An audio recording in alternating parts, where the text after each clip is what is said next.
Hello everyone, welcome to ShailajaIAS and welcome to the PYQ Decoder class. Today we are in the class 3 where we are decoding history, that too particularly ancient history. In the previous class we saw first few questions of the ancient history. Now we will see from the last 6 years the rest of the ancient history questions which has been asked in this class will complete with respect to ancient history. Chalo, we'll begin. So 25 questions have been asked in the last 6 years. Around 13-14 questions were discussed in the previous class. Again, we'll see the 13-14 questions. Okay.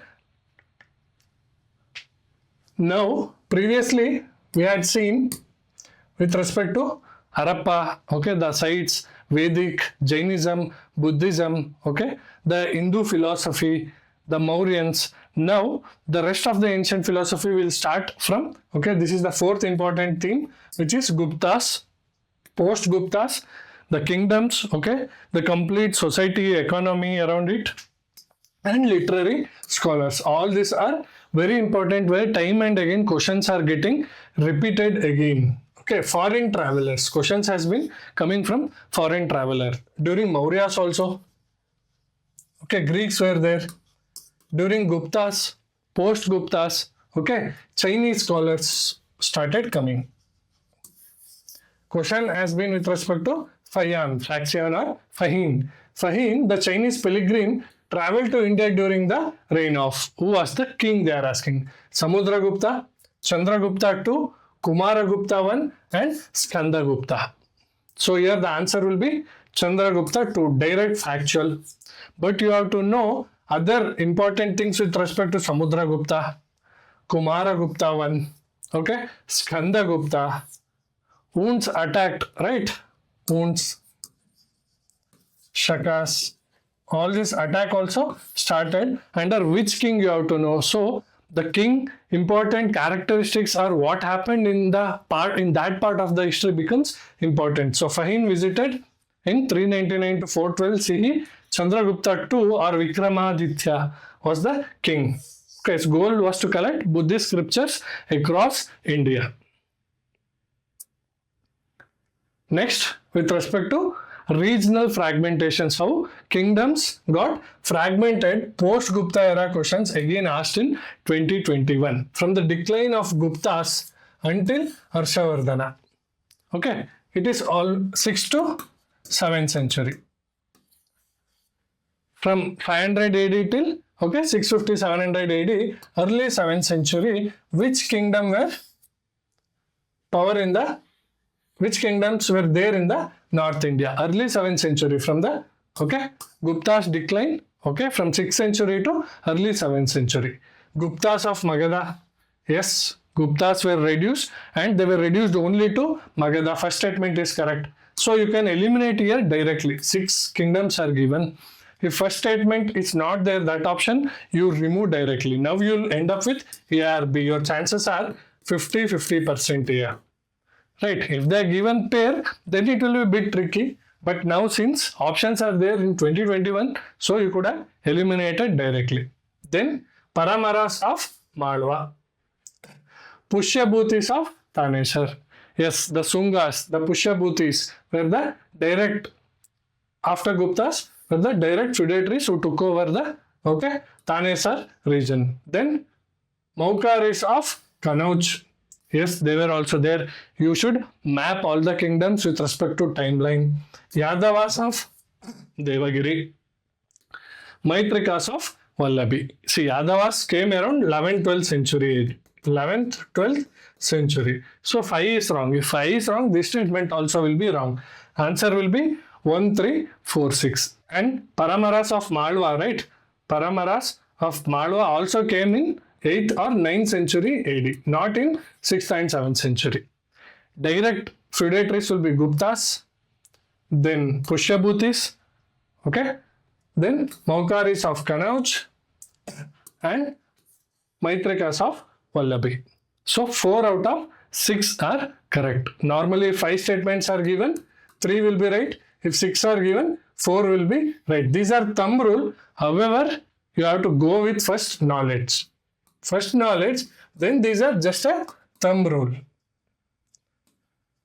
It can be 4 statements right out of 5, only 1 statement out of 5. But normally how UPSC was setting previously was, if 5 statements it had given, 3 would be right. If 6 were given, 4 would be right. But not blindly. But this was how normally UPSC would set. But it might have changed in the coming years, and it will be changed in the next examination also. So you have to go with proper knowledge, then application, then understanding whether you will be able to eliminate any options very logically. Next we see with respect to ancient scholar. Okay, literary scholars. Panini is associated with Pushyamitra Shunga. Again, see Shunga's question. Amarasimha is associated with Harshavardhana. Kalidasa is associated with Chandragupta II. So scholars, the kings, okay, and the timeline. During Gupta's Chandragupta II, the 9 gems, Kalidasa was one of the famous gems in the court of Chandragupta II. Statement 3 is right. Okay. Panini is not associated with Pushyamitra Shunga. Statement 1 is right. Okay. He lived before Shungas, during Gupta era only. Amarasimha also was a Gupta scholar. So statement 2 is wrong. Statement 3 is wrong. Statement 1 is wrong and statement 2 is wrong. Only statement 3 is right. So answer will be 3 pair only. Third option or 1 pair only. So Kalidasa was one of the 9 gems. Panini in Guptas. Amarasimha again during Guptas. So mapping kings with the scholars and the literary works becomes important. Next theme is similar to Northern kingdoms. Okay, UPSC has a knack of picking important ancient South Indian kingdoms. It can be from Sangam age. Okay, Sangam era. Then you have Pallavas, Pandyas, Cheras. Okay, then you have Satavahanas also. Then you have tripartite struggles, right? Rashtrakutas of Deccan, okay, the tripartite struggle, Gurjara Pratyaras, Palas of Bengal. So this, okay, phase becomes important, and ancient South India, 1 or 2 questions is expected every year with respect to history. Now we'll see question, who among the following rulers in ancient India has assumed the title Mattavilasa, Vichitra Chitta and Guna Bhara? So options are Mahendra Varma I, Simha Vishnu, Simhavarman, Narasimhavarman. Okay, not only the kings, their administration, their military organization, okay, their writings, their literature becomes important. So questions have come with respect to titles. Okay, here answer is A. Mahendra Varma I of Pallava has assumed the title of Matthavilasa. Okay. Gunabhara is filled with so many, okay, skills. Guna. Then Vichitra Chitta. Okay, it's a polyglot or polymath. He authored a play Matthavilasa Prahasana. That's why he called Matthavilasa title and assumed the title Vichitra Chitta, curious minded. So he also he pioneered the rock cut architecture in Tamil region, okay, which also became next with respect to Dravidian architecture. It became the foundation with respect to temple architecture. So Pallavas, Cholas, all this becomes very crucial. Now we'll see with respect to the South Indian ports with respect to the Sangam era. Question has been asked with respect to economy during ancient India in the southern region of the India. With reference to ancient South India, Korakkai, Puampuhar, Muchiri were well known as capital cities, ports, iron steel centers, Jaina shrines. Okay, Puhar. Okay, Puhar is port, Tamil. Directly, you will be able to get the answer if you have studied and know the terms and done mapping. Ancient is all about mapping, okay, studying 360 degree. They were major Sangam era seaports. Korakkai, Pandyapals, Puvar is a Chola Tamil port, and Muchiri is a Chera Pepper Hub port in the Malabar coast. So all these were the important ports in Sangam era. Next, with respect to the cultural practices, question has come again with respect to Sangam era in 2023. Which one of the following explains the practice of Vattakirutal as mentioned in Sangam poems? Vattakirutal.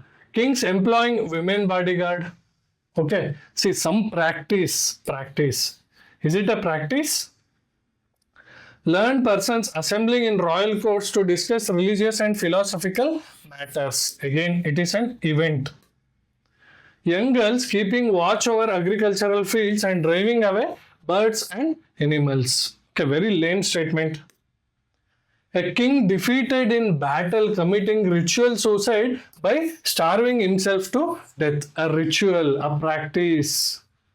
So you should be able to link, okay, the question, words, terms with the options. Here answer is option D. A king defeated in battle, okay, a king defeated in battle committing ritual suicide by starving himself to death. Asked in Sangam era. Vattakirutal was a Tamil ritual of fasting unto death. Whenever the king lost in the battle or was injured gravely, then the king practiced this ritual of starvation to death. Okay, this was a death with dignity. Okay, a Kshatriya death. So that was asked with respect to Vattakirutal in Sangam era. Now we will see next question. This question was with respect to social structures in Sangam era. Okay, and Sangam literature. Sangam literature and social status and structures during Sangam era. Which one of the following statements about Sangam literature in ancient South India is correct? Okay, Sangam poets, Sangam literature question has been coming. Sangam poems are devoid of any reference to material culture. Will there be a poet or poem where there is no material culture reference in their poems? It can't be wrong. The social classification of Varna was known to Sangam poets. Very generic statements, yes. Already Varna classification might have reached the southern part of Sangam region. Yes. Sangam poets have no reference to warrior ethic. No. They are also kings and kingdoms. Obviously, warrior worshipping will be there. You have seen Veeragallu, all this in Karnataka region, right? That came from the Dravidian Sangam region. Sangam literature refers to the magical forces as irrational. Is it? Harappans also believed in magic omen, and Sangam poems and Sangam literature also mentions about magic. Obviously, it is not very scientifically developed region or time, okay? Developed time in that phase. So this also will be wrong. Answer will be the social classification of Varna was known to the Sangam poets. Very easy. All other three statements are very extreme, and statement B is generic with respect to Varnas, that they were knowing with respect to the Varna classification. Now we'll go to next question. Again, chronology, South Indian chronology. Again asked in 2020, my friends. So he has asked the chronology to be said. Rise of Pratyaras under Bhoja, establishment of Pallavas under Mahendravarma. See, question had come with respect to titles of Mahendravarma. Establishment of Chola power by Parantaka I. All the founders and the time he has asked. Pala dynasty founded by Gopala. So Pallavas 7th century, right? Then came Gopala, Palas 8th century. King Bhoja, Gurjara Pratyaras, right? 9th century. Then Cholas came in the late 9th century or early 10th century. Late 9th and early 10th century. Now you map. First is, okay, Pallava, 2. So you can eliminate this 2.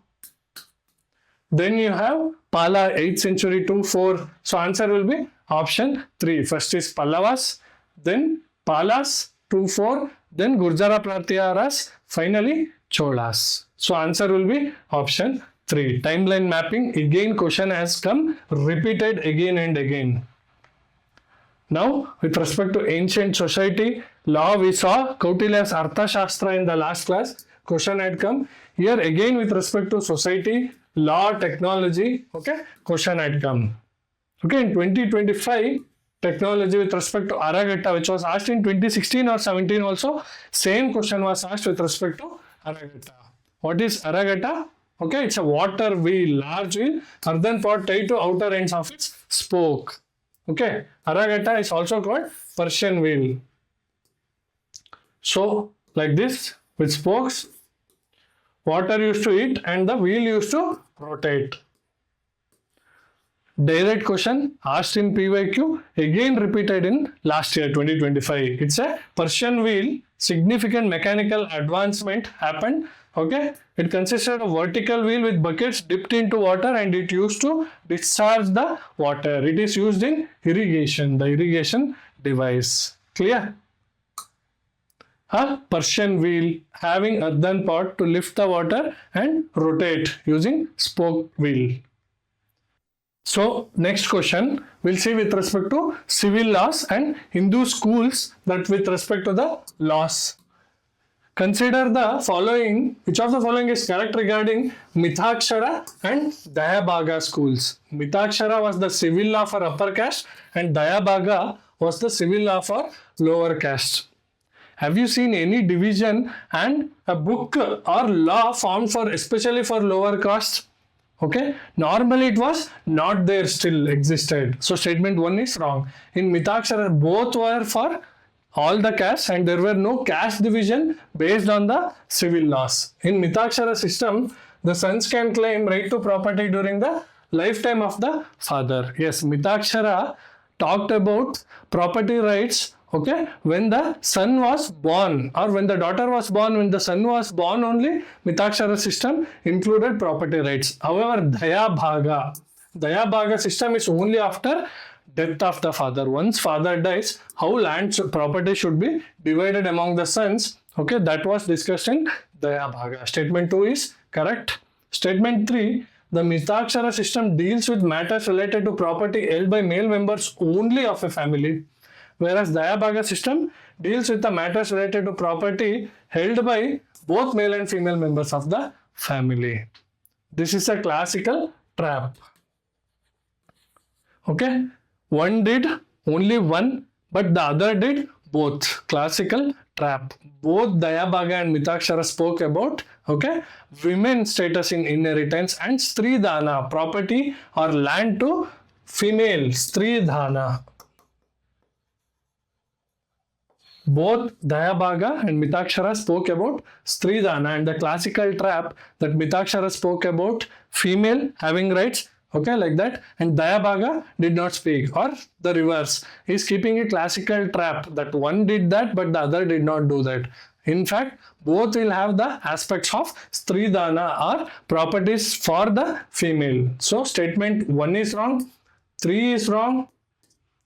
So only one pair or 2 only is the right here. Under Mitakshara, son acquires property right by birth, okay, during father's life, whereas in Dayabhaga, it comes only after death, and both spoke about, okay, Stridana or property to the female.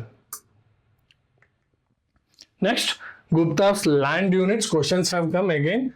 Agriculture, one of the key important theme. In ancient terms, Kulyavapa, Dronavapa denote what? It denotes measurement of land. Okay, Panna, Fana. Okay, in the previous classes we saw linked with coins. Urban classification. Okay, religious rituals. Okay, religious rituals we saw. Okay, Vattakirutal in Sangam era, right? So here it is Kulyavapa, Dronavapa denotes measurement of land based on how much grain or how much rice if they are cultivating can be grown. So Kulyavapa, Dronavapa were land measurements based on weight or volume of the seeds or grains grown in that specific land, plot of land. Next, again asked in 2025, the territories, okay, the ancient regions and the rivers that flowed in that region. Asmaka, okay, Asmaka was one of the ancient region. South, ancient Mahajanapadas. These are all Mahajanapadas. There are 16, right? Asmaka was one of the Mahajanapadas west of Vindhyas, where Godavari flowed. So statement 1 is correct. This I have just written, analyzed. Only these two statements were given. Next, Kamboja. Kamboja is where? Okay, Kamboja is northwest India, northwest or northern part of region in Hindu Kush region. However, Vipas is Bias river, right? Bias river is in Punjab. So statement 2 is wrong. Next we see Avanti. Avanti, if you see, in Malwa region, okay, the central India. However, Mahanadi is in Odisha. So statement 3 also is wrong. Kosala capital. Which is the Kosala capital? Ayodhya. Right? Ramayana, if you are right, Kosala, Ayodhya, which is Sarayu river bank. Statement 1 is correct. Statement 4 is correct. And 2 and 3 are wrong. Normally, 4 statements are given. Generally, 2 will be wrong, 2 will be right. But you should have the knowledge, you should have the idea of mapping of all the ancient historical ports, places, rivers. Okay, all this sites becomes very important. So answer here is option 2. 1 and 4 are right. So I hope this has helped you to properly focus on the themes that UPSC is asking in ancient history. These themes which we have done for the last 6 years, you do it for the last 15-20 years. I'm sure you'll get the idea of where examiner is setting the questions, which area becomes important, and revise on that. Okay, mapping becomes very important, where every year 2 to 3 questions comes. So double down on that, revise well, and make sure ancient history, medieval history and modern history, okay, you can, in all the chaos, you can predict, you can focus on those areas and you can get maximum marks. So take care. We'll discuss medieval India in the next class. Till then, take care.